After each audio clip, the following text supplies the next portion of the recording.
സ്വർഗത്തിലെത്തിക്കഴിഞ്ഞാൽ പിന്നെ ആരും അവിടെ നിന്ന് തിരിച്ചു പോരാൻ കൊതിക്കുകയില്ല. എന്നാൽ ഒരു ടീം സ്വർഗത്തിലെത്തിയതിന് ശേഷം വീണ്ടും ദുനിയാവിലേക്ക് മടങ്ങി വരാൻ ആഗ്രഹിക്കുമെന്നാൽ അവരാരാന്നറിയോ? ഷഹീദുകളാണ്. അള്ളാഹുവിൻ്റെ മാർഗത്തിൽ ജിഹാദ് ചെയ്ത് ഷഹീദുകളായ ആളുകൾ സ്വർഗത്തിലെത്തിയതിന് ശേഷം വീണ്ടും ദുനിയാവിലേക്ക് മടങ്ങി വരാൻ കൊതിക്കുമെന്നാണ്. അത് വെറുതെ ഒരു മടക്കമല്ല. ഫയുഖ്തല അശ്റ മറാത്തിൻ, അങ്ങനെ ദുനിയാവിലേക്ക് തിരിച്ചു വന്നിട്ട് ഒരു 10 തവണ കൂടി ഷഹീദുകളാകാൻ അവരാഗ്രഹിക്കുമെന്നാണ്. അവൻ ആഗ്രഹിക്കാനുള്ള കാരണം ലിമാ യറാ മിനൽ കറാമ, അള്ളാഹു സ്വർഗത്തിൽ ഷഹീദായൊരു മനുഷ്യന് നൽകുന്ന സ്ഥാനവും അയാൾക്ക് കിട്ടുന്ന അനുഗ്രഹങ്ങളും അനുഭൂതികളുമൊക്കെ കാണുമ്പോഴാണ്. അപ്പോൾ സ്വർഗത്തിൽ അള്ളാഹുവിൻ്റെ അനുഗ്രഹങ്ങൾ ഏറ്റവും അധികം അനുഭവിക്കുന്ന ആസ്വദിക്കുന്ന ഒരു ടീമാണ് ശുഹദാക്കൾ. ഇവിടെ നമ്മൾ ചിന്തിക്കേണ്ട ഒരു കാര്യം, ഇപ്പം നമ്മുടെ നാട്ടിൽ വാളും പരിചയക്കെടുത്ത് യുദ്ധം ചെയ്യേണ്ട ഒരു സാഹചര്യമല്ല. യുദ്ധം ചെയ്യാതെ, രക്തം പൊടിയാതെ, കൊല്ലപ്പെടാതെ നമുക്ക് ഷഹീദിൻ്റെ കൂലി കിട്ടും. അതിനുള്ള മാർഗം അള്ളാഹുവിൻ്റെ റസൂൽ സല്ലല്ലാഹു അലൈഹി വസല്ലമ നമുക്ക് പറഞ്ഞു തന്നിട്ടുണ്ട്.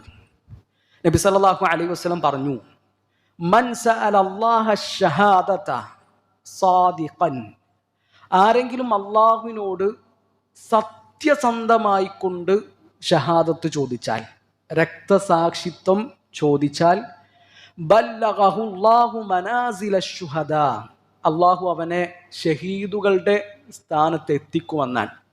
വഇൻ മാത അലാ ഫിറാശിഹി, അവൻ അവൻ്റെ വിരിപ്പിൽ കടന്നിട്ടാണ് മരിച്ചത് എങ്കിലും അവർക്ക് ഷഹീദിൻ്റെ കൂലി, ഷഹീദിൻ്റെ സ്ഥാനം അള്ളാഹു നൽകുമെന്നാണ്. ഇവിടെ നമ്മൾ പ്രത്യേകം നോട്ട് ചെയ്യേണ്ട ഒരു പോയിന്റ്, നബി സല്ലല്ലാഹു അലൈഹി വസല്ലം പറഞ്ഞ ഹദീസിലുള്ള സാദിഖൻ എന്ന പദമാണ്.